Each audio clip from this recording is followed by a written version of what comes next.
Assalamualaikum sahabat yang budiman.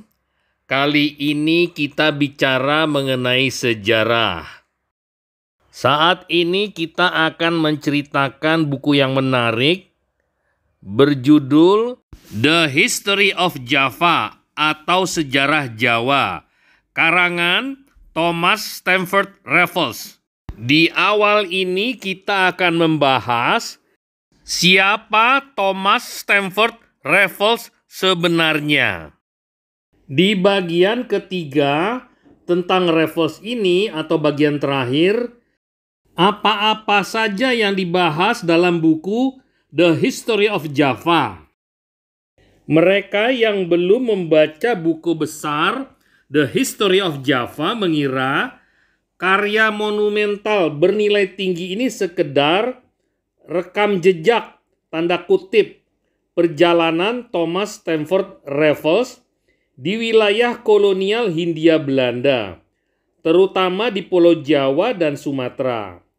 Sesungguhnya, Raffles telah mengusahakan banyak hal, seperti mengintroduksi otonomi terbatas yang kini kembali diberlakukan di beberapa wilayah di Indonesia, menghentikan perdagangan budak, mereformasi sistem pertanahan yang pernah diberlakukan pemerintah kolonial Belanda, melakukan penelitian mendalam atas sastra kuno Jawa, dan mendokumentasikan peninggalan arsitektur kuno seperti Candi Borobudur dan Candi Prambanan. Sejak dibangun pada abad ke-8, antara tahun 750 dan 850 Masehi, sejarah Candi Borobudur timbul tenggelam. Kemegahan Candi Buddha di Jawa Tengah ini tidak berlangsung lama. Seiring dengan merosotnya agama Buddha Mahayana di tanah Jawa, Candi Borobudur dilupakan begitu saja. Setelah dinasti Sailendra runtuh, Candi Borobudur ikut tenggelam. Selama berabad-abad, candi raksasa yang dibangun oleh raja dari dinasti Sailendra, Raja Samaratungga, sekitar tahun 824 Masehi, dan baru diselesaikan pada masa putrinya, Ratu Pramodawardhani yang konon memakan waktu sekitar 50 tahun, tertutup kegelapan. Seiring dengan perpindahan pusat kerajaan Jawa ke wilayah Jawa bagian timur, praktis Candi Borobudur menjadi tidak terurus dan dilupakan sama sekali. Bekas debu letusan Gunung Merapi yang menyeliputi Candi Borobudur menjadi media tumbuh suburnya berbagai jenis alang-alang, rumput, dan semak belukar. Pohon-pohon kecil tumbuh subur, menjadikan Candi Borobudur seperti gundukan batu yang tertutup semak belukar. Sayang sekali. Pada tahun 1814, Thomas Stamford Raffles mendengar berita adanya penemuan benda purbakala di sekitar Magelang, Jawa Tengah. Raffles kemudian mengutus H.C. Cornelius untuk menyelidiki lokasi penemuan berupa bukit yang dipenuhi semak belukar itu. Raffles memerintahkan agar bukit ilalang itu dibersihkan, sehingga tampaklah sebuah candi raksasa yang dipenuhi patung Buddha Mahayana. Sejak itu, Candi Borobudur banyak dikunjungin orang. Sebagaimana terekam dalam buku The History of Java, Thomas Stamford Raffles juga bercerita tentang keberadaan Candi Penataran yang berlokasi di sebelah utara Blitar, Jawa Timur. Raffles menemukan candi ini pada tahun 1815 bersama seorang naturalis dan ahli kedokteran berkebangsaan Amerika, Thomas Walker Horsfield, tahun 1773 sampai 1859. Thomas Stamford Raffles belajar bahasa Melayu dan meneliti dokumen klasik sejarah Melayu yang mengilhami pencariannya akan Candi Borobudur dan Candi Prambanan di Jawa Tengah.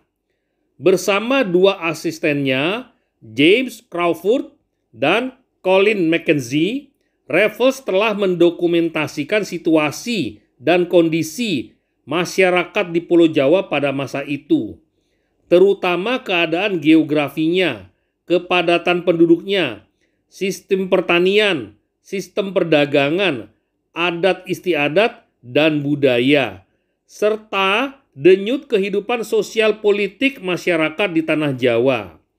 Pada tahun 1815, gejala kelebihan penduduk atau overpopulation yang bakal terjadi di Pulau Jawa telah disinggung secara spesifik oleh Raffles dalam buku The History of Java, volume 1, halaman 68-72. Thomas Stamford Raffles mulai menjelajahi pulau-pulau lain di wilayah cakupan Hindia Belanda yang langka penduduknya. Dikatakannya, tanah yang subur, perkawinan usia muda, poligami, usia lanjut, daerah pertanian yang sehat, dan lebih menyukai perdamaian daripada perang, merupakan unsur pendorong pertumbuhan penduduk di Pulau Jawa. Dia mencatat populasi penduduk di Pulau Jawa pada tahun 1815 sekitar 4.615.270 jiwa. Pada salah satu bab buku The History of Java, Raffles mendokumentasikan upacara adat yang biasa dilakukan oleh masyarakat di Pulau Jawa pada masa itu, seperti upacara perkawinan, ritual dalam prosesi kematian atau pemakaman jenazah, dan ritual penyambutan kelahiran bayi. Dia juga mencatat berbagai kegiatan tradisi perayaan atau selamatan yang juga menampilkan tarian tradisional dan pertunjukan wayang di abad ke-19 dan sebelumnya. Perihal pewayangan, Raffles mengidentifikasi nama-nama kerajaan dalam pewayangan yang menurutnya berlokasi di Tanah Jawa, terutama di Jawa Tengah. Dalam catatannya, Mandura terletak di Pulau Madura sebelah barat, Dwarawati terletak di Pati, Mandraka berlokasi di sekitar Tegal, dan Pekalongan atau Jawa Tengah. Banjar Junut berada di sekitar Kebumen, Jawa Barat. Talkanda terletak di Banjarnegara. Indrakila berada di sekitar Jepara atau Jawa Tengah. Pringgodani berada di utara Pegunungan Dieng. Amarta terletak di kawasan Tanah Tinggi Dieng.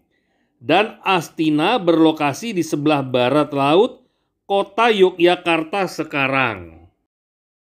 Dalam buku The History of Java, Thomas Stamford Raffles juga bercerita tentang asal mula kota Gresik atau Jawa Timur, serta kiprah Wali Songo dalam penyiaran agama Islam di pesisir Tanah Jawa.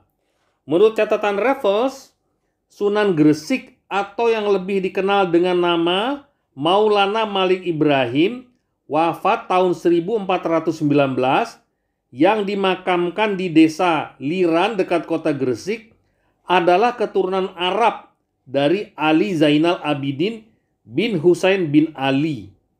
Tidak banyak dibicarakan dalam kajian sejarah dan kebudayaan Jawa kontemporer bahwa Thomas Stamford Raffles adalah orang yang pertama yang menulis eksistensi koin gobok wayang. Sebagai kolektor mata uang kuno, Raffles secara khusus menelusuri peredaran koin gobok wayang yang berlaku di Jawa saat dia menduduki jabatannya selaku Gubernur Jenderal di Tanah Jawa dari tahun 1811 sampai 1816 sebelum Jawa diserahkan kembali kepada pemerintah kolonial Belanda.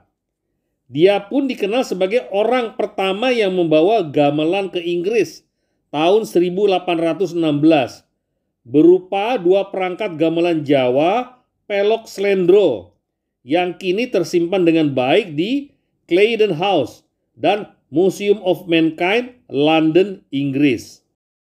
Ketika Thomas Stamford Raffles kembali ke Inggris, dia membawa serta 106 koin gobok wayang yang dikumpulkannya selama berada di tanah Jawa. Alat pembayaran kuno yang berlaku di Jawa ini kemudian bertambah 5 keping dari kiriman sahabatnya, penulis buku History of Sumatra tahun 1783, William Marsden tahun 1754 sampai 1836. Ia dikenal sebagai orientalis Inggris yang pernah dikirim ke Bengkulu, Sumatera pada tahun 1771. Hingga kini, koin gobok wayang koleksi Raffles masih tersimpan dengan baik di British Museum, London. Perihal koin gobok wayang ini, Raffles mendapat referensi dan penjelasan dari Adipati Demak, yang juga dikenal sebagai Sura Adimenggala atau Bupati Semarang. Walaupun penjelasan Adipati Demak ini tidak bersifat ilmiah, tetapi bisa mengidentifikasi koin gobok wayang semacam temple medals yang mirip dengan koin dari daratan Cina atau Jepang. Koin gobok wayang menjadi diskusi di kalangan ilmuwan Belanda dan Inggris ketika Raffles menyinggungnya dalam buku The History of Java. Setelah ini bermunculan aneka tulisan dan kajian tentang eksistensi koin gobok wayang seperti ditulis oleh Baron S. de Goudoir dalam buku yang diterbitkan di Saint Petersburg tahun 1842. W.R. van Hove, ketua The Bataviasch Genootschap pada jurnal tahunannya tahun 1847, Netscher dan Van der Cis tahun 1863, Profesor H.C. Millis dari Universitas Utrecht tahun 1871, dan Ju Krip, kurator The British Museum, dalam bukunya Magic Coins of Java, Bali, and the Malay Peninsula tahun 1999.